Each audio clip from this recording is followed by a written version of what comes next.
What's up, R&B squad? This is Heart of Ruth. I trust that this message meets you guys in good spirits. If you are new here, welcome. We're happy to have you. We don't believe that you're here by accident, and Jesus is even happier.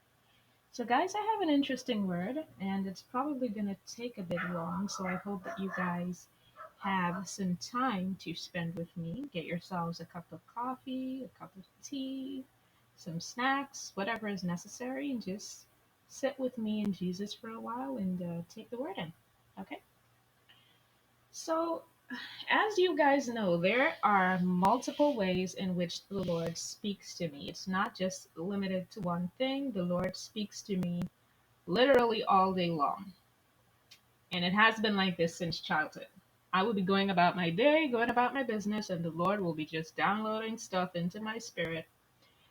And when I was a child, I used to think that I was just thinking random stuff, that was just me, because I didn't know what was going on. But as I got older, I realized, well, I got to know as I grew in the spirit, I got to know what it was. Okay?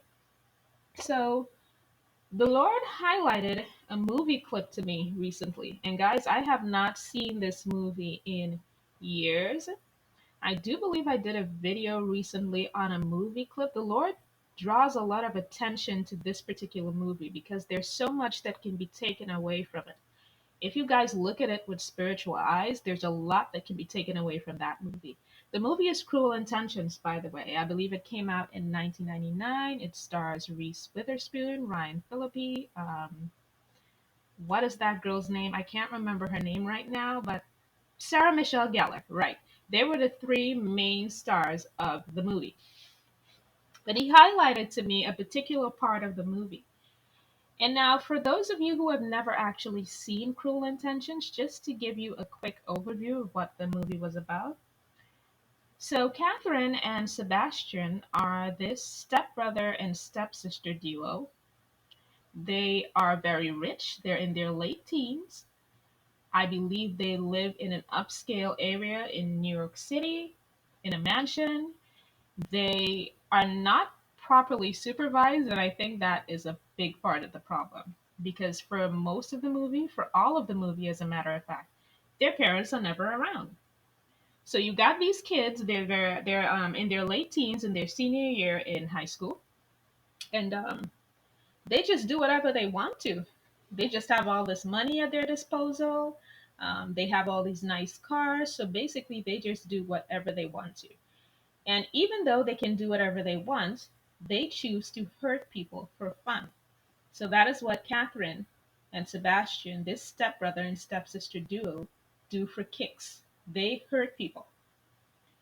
And now, in this part of the movie that the Lord used to highlight to me, to highlight a point to me, actually, there is this girl in the movie. Her name is Cecile.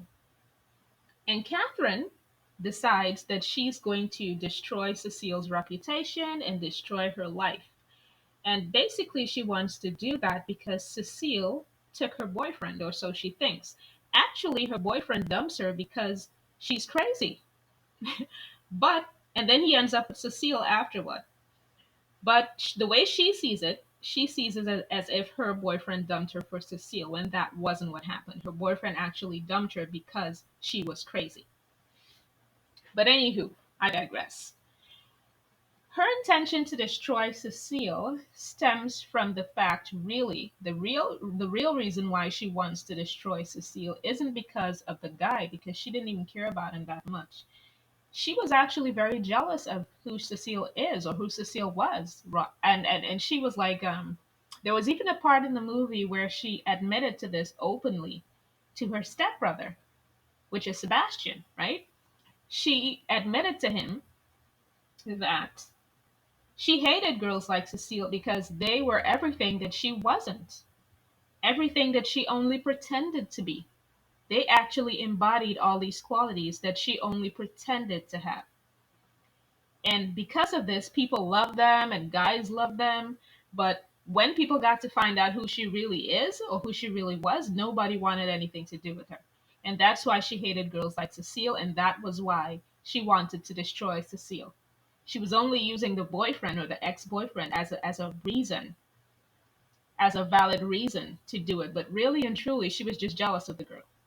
That being said, and you guys keep that in mind, that is going to be important later in the word, okay?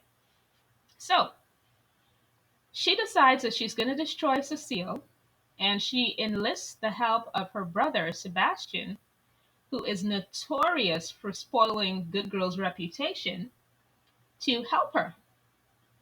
And they make a wager. If he is able to destroy Cecile, then she, Catherine, is going to have sex with him. Okay? So, one of the ways that she comes up with that she's going to destroy Cecile is that Cecile is in love with this guy, this other guy named Ronald. And Ronald is actually a bit older and he is her music instructor. And Cecile, unfortunately, falls for it when Catherine pretends to befriend her. So she has no idea that Catherine has been stalking her all this time and just waiting for the right opportunity to move in and wreak havoc in her life. So she falls for it when Catherine offers her friendship. And then she ends up telling Catherine about this guy. She tells Catherine about her music instructor, whom she's in love with.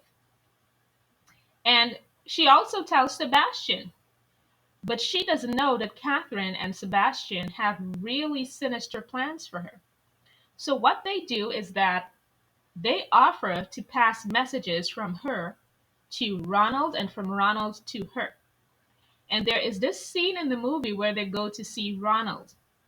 And they're explaining to Ronald that they're going to be happy to assist him in passing notes and passing information to Cecile. And they're so eager. They're like, we'll make sure she gets it. And that was the part that the Lord highlighted to me, the part where Ronald says he has a letter for Cecile. And they're so eager to jump right on it. They're like, we'll make sure she gets it. And they say it in unison. And then Ronald looks at them like, why are you guys so eager to help me? What's in it for you? And they're like, oh, well, we're Cecile's friend and we care about her and we want her to be happy. So, to cut a long story short, Cecile and Ronald end up trusting this duo, and they shouldn't have because Catherine and Sebastian completely destroy Ronald and Cecile's relationship. They end up making this thing come out in the open. Ronald and Cecile were trying to be on the low with their relationship because Cecile's mom didn't approve. They told Cecile's mom, they made a whole mess of that relationship. And then on top of that, after Cecile is heartbroken and she's grieving over the fact that she can no longer see Ronald because of all the interference from Catherine and Sebastian behind the scenes, Catherine sleeps with Ronald. So it's like she's twisting the blade, right? So, that being said, the message that the Lord gave me from that is that some of you have been confiding in the wrong people about your kingdom spouse. Okay?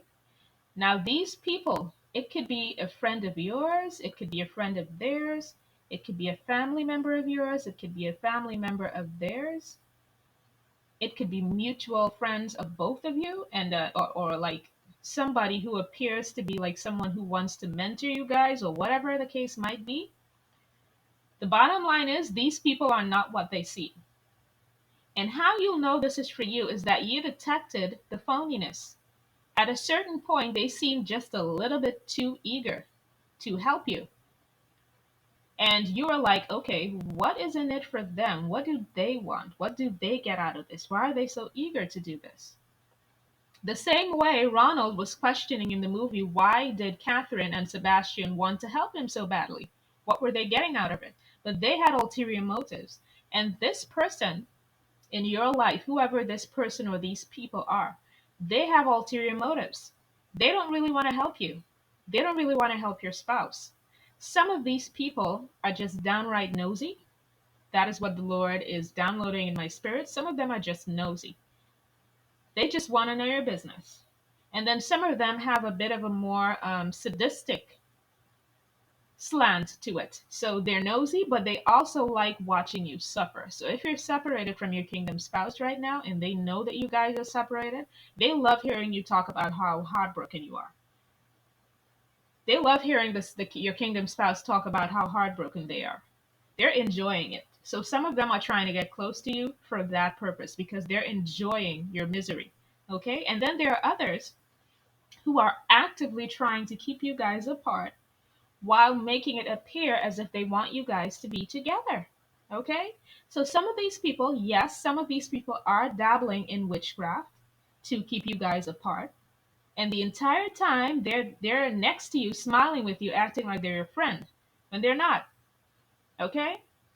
Some of them are actually making the message lines between you and your kingdom spouse blurred. And what I mean by that is that they may be saying, oh well, I'm going to tell him or her that you said this or that and that you send this message for him or her, and then they go to your person and they change the entire thing. They change everything that you said and they make you sound bad or they make you look bad in your person's eyes, or they may be doing it to you. They may be passing false information to you about your person. So the bottom line is, guys, be very careful about who you confide in regarding your marriage promise, especially if you guys are separated right now. If you guys are apart, you're waiting on reconciliation, you can't talk to any and everyone. You cannot pass messages for your person through any and everyone because not everybody means well.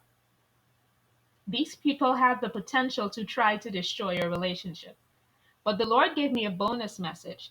And basically, what He's saying is that no matter what these people try to do, they may very well think that what they're doing is working, that they're getting away with it. But He's basically saying that He's going to use the delays, all of the delays that they thought they were causing. And by the way, they can't cause a delay unless He permits it. So they think they actually think they're doing this in their own power. They actually think that they have that sort of power, that they have the power to actually cause an actual delay between you and your person. They don't have that kind of power. The Lord is saying that the only reason they can cause a delay is because He's allowing it. And He's allowing it so that you get to see the look on their face when they realize they were setting you up for a blessing all along. That's correct. Their actions are going to end up blessing you and your kingdom spouse in the end because you two are going to be even closer. The fact that you had to fight so hard to be together, that is going to make your bond unbreakable. And some of these people are going to get a front row seat to see that happen. Okay? So, guys, I hope this message blessed someone. I am going to link the clip, I hope I can find it, to that part of Cruel Intentions that I was talking about in this message. I'll see if I can link it in the description. And I'll be back with another word as soon as the Lord releases me. Take care.